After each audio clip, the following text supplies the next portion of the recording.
Well, You I know, would say that that animals don't have free will to the extent that human beings do. I would say they have a modicum of free will, but they haven't crossed into what I would call the epigenetic domain or the domain of consciousness. They're still essentially beings that are running on instinct largely. And therefore, they don't have the capacity to truly understand the objective difference between right and wrong behavior. So they're largely operating on instinctual their instinctual animal nature.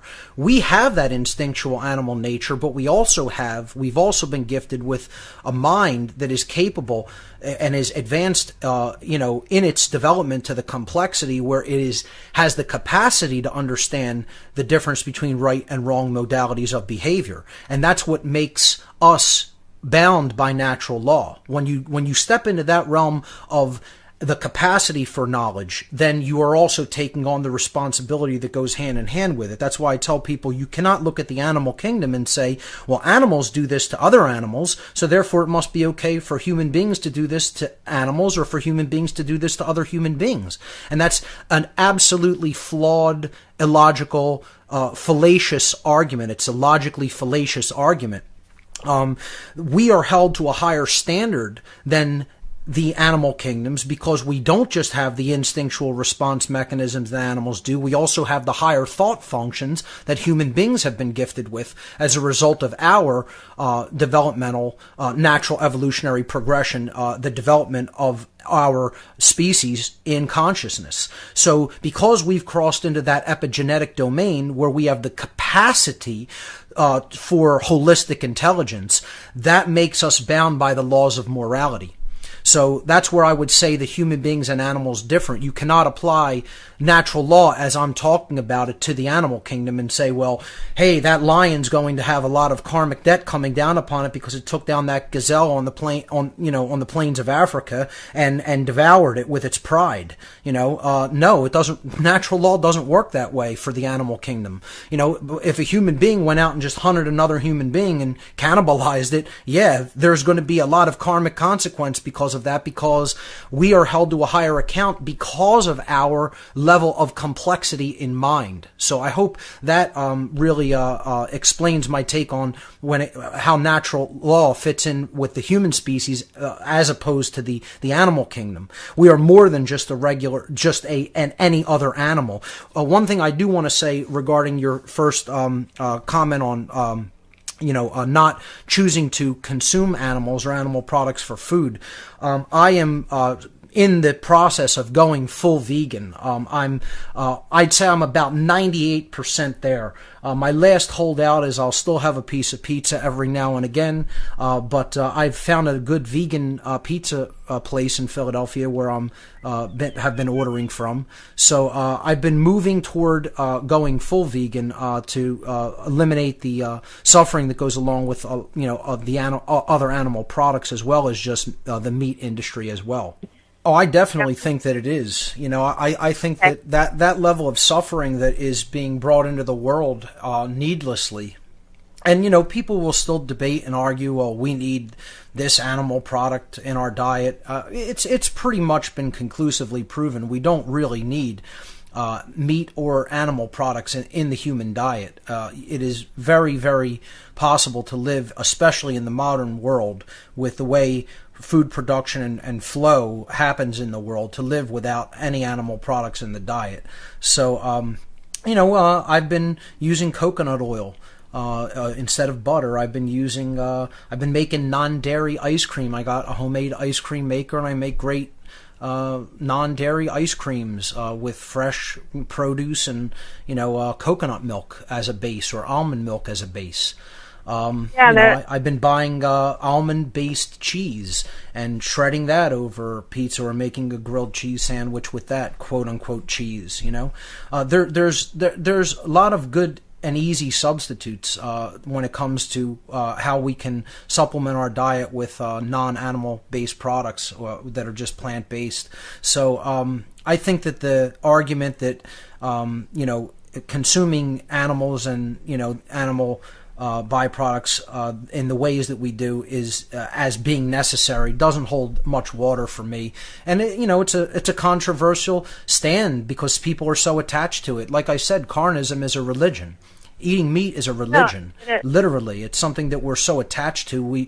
It's a programmed behavior that we don't even think about because it's been so ingrained in us from the moment we've been born, essentially. Sure. And that goes hand in hand with the law of assimilation. The law of assimilation, as it is called in different occult schools of thought, that you're going to have to break things down, and so much less energy is going to have to go into that process because it is less complexified. The more complexified the form of energy you're putting into your body, the more your body has to go to work breaking it down. So it takes a larger amount of energy to assimilate it, and you're going to not have that energy available to other tasks and other areas of operation that you want to be working on, whether in yourself or in your daily life. So the law of assimilation would definitely go jibe with that.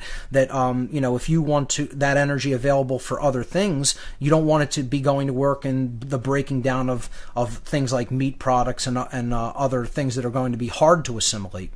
Sure. And just think about we're consuming all the negative energy that goes into the slaughter of those animals, the fear that they're living in, the way that they're caged, the way that they're kept in basically completely inhumane conditions, and then they're slaughtered, and we're taking in all that fear-based energy, into our own bodies.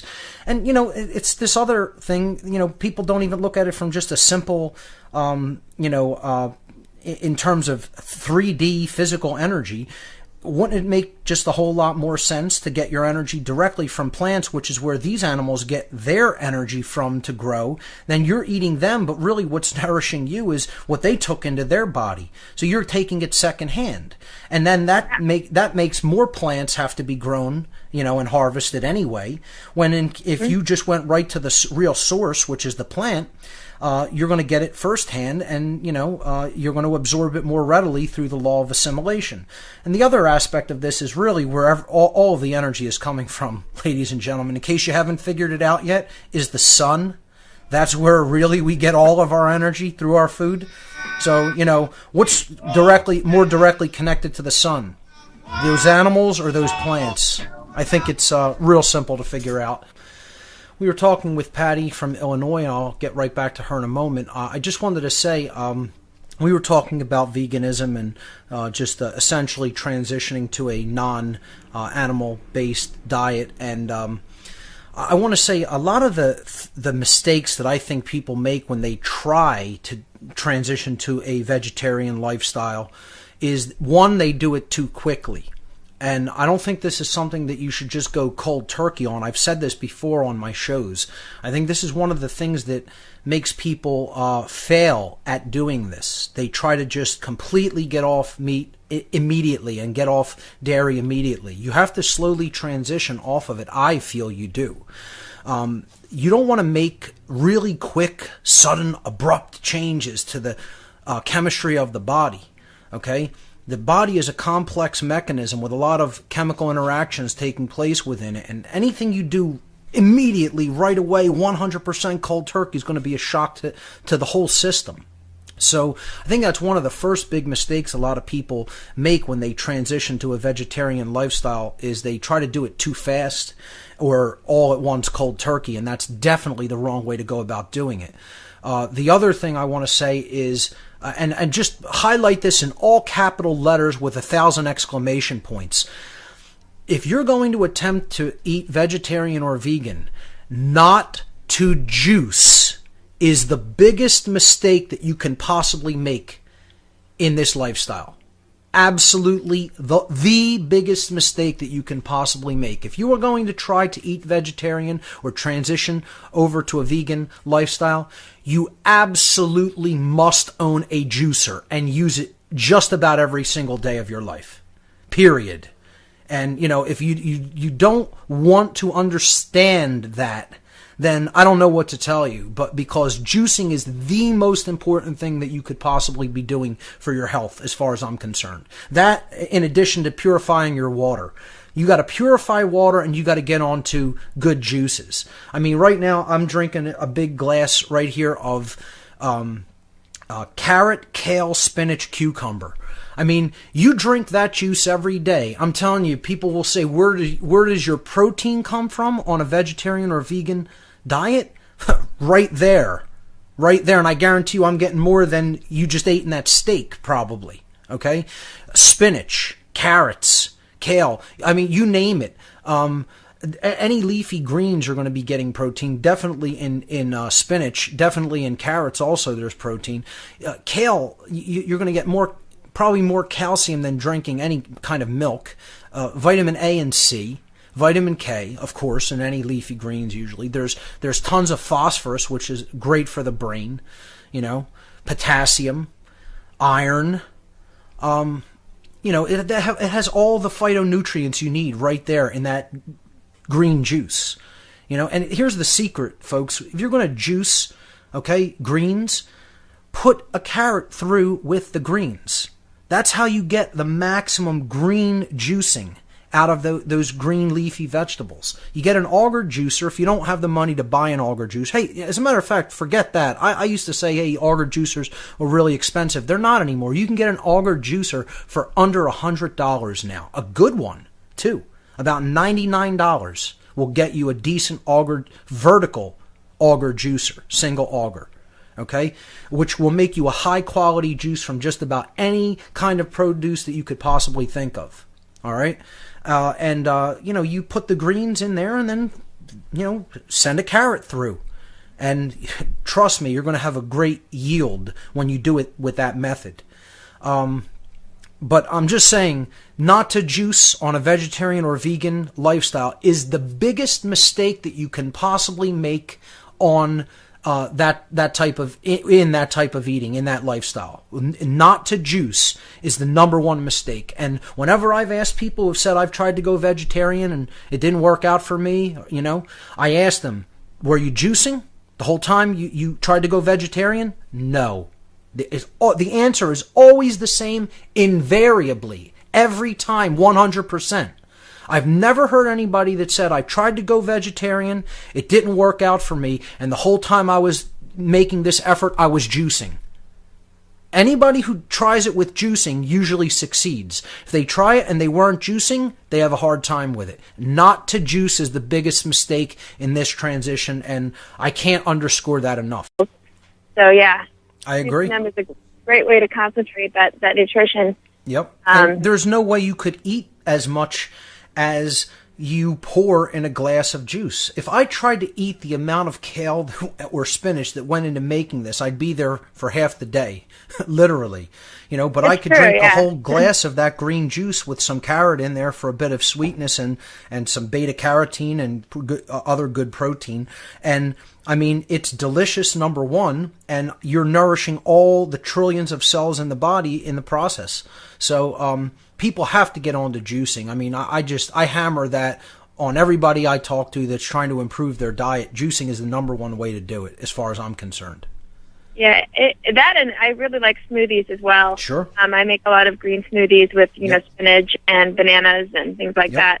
Get a good high-powered blender. If you could afford it, a Vitamix is a great device. I personally own one. They're a little on the expensive side, but it's an investment in your health. It beats paying high-priced allopathic medical bills. Yeah, I can speculate. I will speculate that I feel that it does, because I think that we are largely living in a completely disconnected state from what we were originally intended to be, because of the type of manipulation that has taken place with our species and our genetic, material through our genome. So I think that we are living in that cut-off way, and part of it is because of what happened to us in the ancient past, which we're going to be getting into talking about in coming weeks. I think that can be transcended, though. I don't think it's eternally like that or has to be like that. See, this is where the danger in talking about material like I'm going to be getting into comes in. And this is where you even get people that say, oh, if he's talking about this, he's an agent for the bad guys.